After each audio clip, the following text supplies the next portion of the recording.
E aí pessoal, hoje eu estou aqui para compartilhar com vocês 3 lições simples e profundas dessa obra fantástica, O Cavaleiro Preso na Armadura, do autor Robert Fisher. Se você está aqui e ainda não me conhece, meu nome é Rogério Mendes e aqui a gente fala desses assuntos ligados a autodesenvolvimento. A obra conta a história de um cavaleiro que acreditava ser gentil, generoso e bondoso. Ele tinha o hábito de estar sempre em busca de donzelas que precisava ou não ser salvas. E esse hábito trazia alguns problemas na sua família. Ele tinha uma esposa e um filho, e essa ideia de estar sempre nas trincheiras, para poder salvar donzelas, começou a afastá-lo da sua família.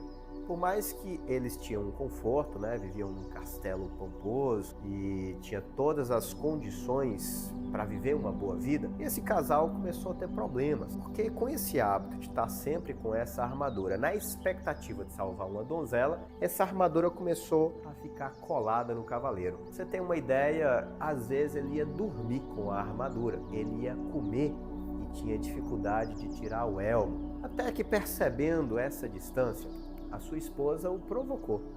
Meu bem, você ama mais a mim ou a essa armadura? Eu vejo que você não tira ela para nada. Eu te dou um abraço, eu sinto você distante, frio. E ele se sentiu provocado, obviamente disse que não, que amava mais do que a armadura, mas quando ele tentou tirar o elmo, percebeu que estava emperrado. E isso foi motivo da esposa começar a questionar a relação dele também com o seu filho Christopher. O seu filho que em alguma circunstância dava a entender que nem lembrava mais do rosto do pai. O pai não ficava muito em casa quando estava lá, se preocupava só em ilustrar a própria armadura, que diz ser muito bonita, transmitia raios que chegavam a cegar as pessoas, até que o cavaleiro, consciente dessa problemática, resolve buscar o ferreiro da sua cidade, desse reino. E esse ferreiro, sem sucesso, tentou utilizar de todas as artimanhas dos seus instrumentos, mas não conseguiu tirar a armadura. E aí ele teve a ideia de buscar a ajuda do rei. E quando ele chega no palácio do rei, o bobo da corte, que não à toa, gente, é o bobo da corte, é uma representação arquetípica, simbólica, de pessoas que utilizam do humor para falar verdades profundas e que muitas vezes incomodam. O bobo da corte, o bolso alegre, ironiza toda aquela situação do cavaleiro, sinalizando que talvez ele devesse buscar ajuda com alguém mais especializado, porque eventualmente essa armadura poderia significar algo mais profundo. Tá? Você pode acompanhar um pouco desse diálogo aqui, eu vou deixar para que você entenda a profundidade dessa parte. E aí ele diz: se você não consegue se livrar dessa armadura, você deve procurar o Mago Merlin. O Mago Merlin é uma representação arquetípica do sábio, alguém que vai iniciar o cavaleiro em uma jornada de autoconhecimento. E aí, eventualmente, esse cavaleiro inicia a sua caminhada, monta no seu cavalo e segue para a floresta, onde supostamente ele encontraria o Mago Merlin. Ele cavalga em todas as direções, leste, oeste, norte, sul, se vê perdido, e em algum momento, se sentindo perdido, sentindo-se fragilizado, desnorteado, ele cai no sono, até que, quando ele se percebe frágil, ele encontra com o Mago Merlin. E aí a história se desenrola de forma muito interessante, mas o Mago Merlin sinaliza uma caminhada onde há 3 castelos: o Castelo do Silêncio, o Castelo do Conhecimento e o Castelo da Coragem, que está relacionado com a verdade. E aí, quando o Mago Merlin entende que aquele cavaleiro precisa adentrar essa jornada, sinaliza que ele tem 2 escolhas. Ele tem a escolha de continuar com aquela armadura, que obviamente a essa altura você já entendeu que são nossas personas, nossas máscaras, a nossa profissão, aquilo que a gente acredita ser. E naturalmente a gente se apega a essas representações sociais, isso se torna prisões e impedem a gente de ter uma vida mais plena, uma vida mais realizada. E aí ele entende que ele precisa passar por esses 3 castelos para romper essa armadura. E aí o Castelo do Silêncio tem tudo a ver com o que a gente sempre trabalha aqui, a arte da meditação, a arte de você lidar com os seus pensamentos e acessar uma camada de uma consciência superior. Até que no livro é retratado com a persona do Sam. Ele vai para esse castelo do silêncio e quando ele diminui as vozes na sua cabeça, ele começa a entrar em contato com essa consciência que fala, que sussurra, que mostra que ele gostava mesmo, era mais da armadura do que da esposa. E o que ele gostava mesmo era da sensação de orgulho e reconhecimento no ato de salvar donzelas. Ele não estava lá, no fundo, para salvar as donzelas pelas donzelas. Tanto é que ele salvava algumas que nem queriam ser salvas, justamente porque faltava esse discernimento, faltava essa compreensão de quem queria ou não ser ajudado.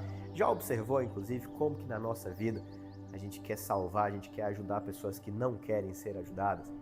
Já parou para observar como que muitas vezes, a partir das nossas fragilidades, medos, inseguranças, a gente força novos estágios para as pessoas que a gente quer, novos passos, a gente convida as pessoas para novos níveis de consciência e como elas não estão preparadas ou abertas para isso, como muitas vezes a gente está preso nas nossas crenças, as nossas crenças condicionam as nossas realidades empobrecidas, problemáticas e muitas vezes pouco saudável, que obviamente representa a armadura dura, que traz essa rigidez, traz essa casca, que às vezes mostra que a gente é muito forte, né? Nossa, eu sou forte, eu tenho uma armadura pomposa, eu tenho um trabalho diferenciado, eu sou isso, eu sou aquilo, né? Me lembra muito uma vez, eu estava numa fila de boate e aí uma pessoa corta a fila e na época eu era uma pessoa mais apaziguadora, então eu fiquei quieto ali no meu lugar, mas outra pessoa questionou: pô, você tá cortando fila, meu? Você tá passando na frente aqui? E aí o cara vira para trás e fala assim: você sabe com quem você tá falando? Eu sou promotor de justiça. E aí a galera ficou calada. O cara cortou a fila, velho. Já parou para pensar na grossura da armadura desse sujeito? Essa máscara condiciona toda a sua realidade. O cara acha que ele é isso ou aquilo. E aí quando o cara ele perde isso, quando ele se aposenta ou por algum motivo essa persona, por exemplo, tem gente que é conhecido por ser filho de fulano de tal, esposa de ciclana, marido de Maria Mercedes, de Maria do bairro. Ah, então quem é fulano? Não, fulano é esposa, é marido. Então assim, pessoal, isso tudo são as máscaras, são as personas, são as nossas armaduras. Então nesse primeiro castelo, esse castelo do silêncio, essa voz mais sutil, ela fala com a gente. Essa voz da consciência é o Sam, que é bem retratado. E isso, em princípio, é aterrorizante. Só que ele sustentou firme, escutou a voz, entendeu as suas ilusões e entendeu que, em muitos momentos, ele estava negligenciando o seu próprio filho. Ele entendeu que o seu filho já não tinha aquela mesma confiança de anos atrás. Ele deixou de acompanhar momentos importantes para poder ir salvar donzelas. Então ele passa por esse primeiro castelo, ele entra posteriormente no castelo do conhecimento.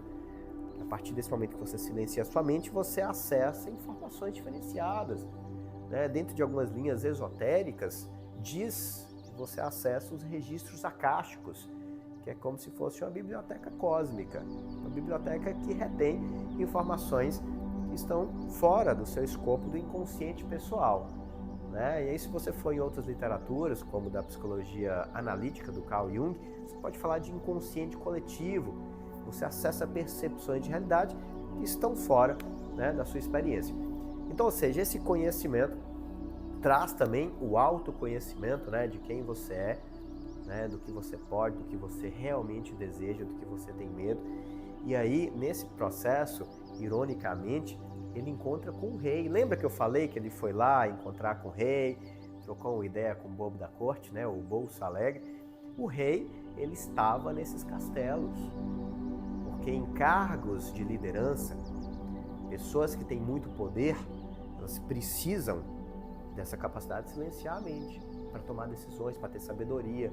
Eles precisam desse conhecimento que é íntimo. E aí, por fim, ele entra no terceiro castelo, é o castelo da coragem, é o castelo da verdade. É lá onde os véus da ilusão vão sendo cada vez mais abertos. E aí é um castelo muito desafiador, porque a gente vê as coisas como elas realmente são.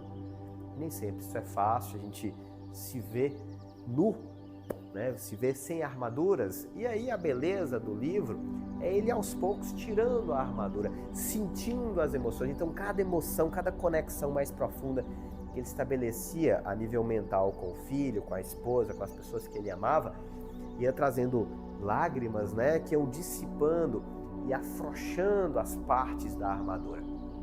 E aí ele estava cada vez mais pronto ou preparado para sentir a vibração das coisas, a frequência, aquilo que está sutil, aquilo que fica subentendido. Então, ou seja, para você que acompanha a gente aqui no canal, né, está presente nos nossos eventos, muito do que a gente traz é justamente essa condição de perceber essas realidades mais sutis, de perceber o que está entre linhas, porque muitas vezes a gente está assim, num cotidiano tão acelerado, né, na busca de uma produtividade, correndo atrás de coisas que talvez a gente nem queira tanto, sabe?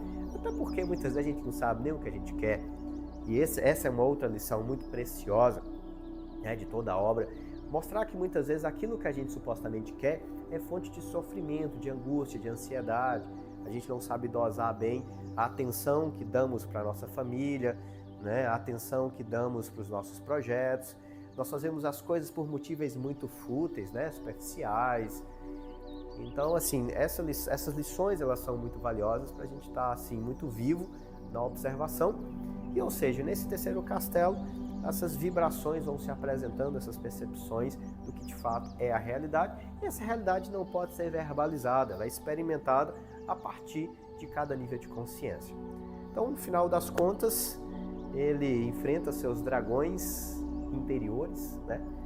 Assim como todos os grandes protagonistas, mestres e heróis da história da humanidade, que estão sempre enfrentando os seus dragões, os seus maiores medos, né? E quem sabe começando tudo de novo. Então esse cavaleiro certamente passou por uma jornada bem profunda de autoconhecimento, que eu estou aqui indicando para vocês, né? Que são essas 3 etapas, quem sabe a mais importante, que é o processo de silenciamento da mente, tá bom? E se você deseja mais informações sobre isso, fique com a gente aqui no canal, se inscreva, ative o sininho para o YouTube tá te passando tudo isso, né, que a gente vem trazendo. E seja sempre muito bem-vindo e que você tenha um ótimo dia, beleza? Um abraço!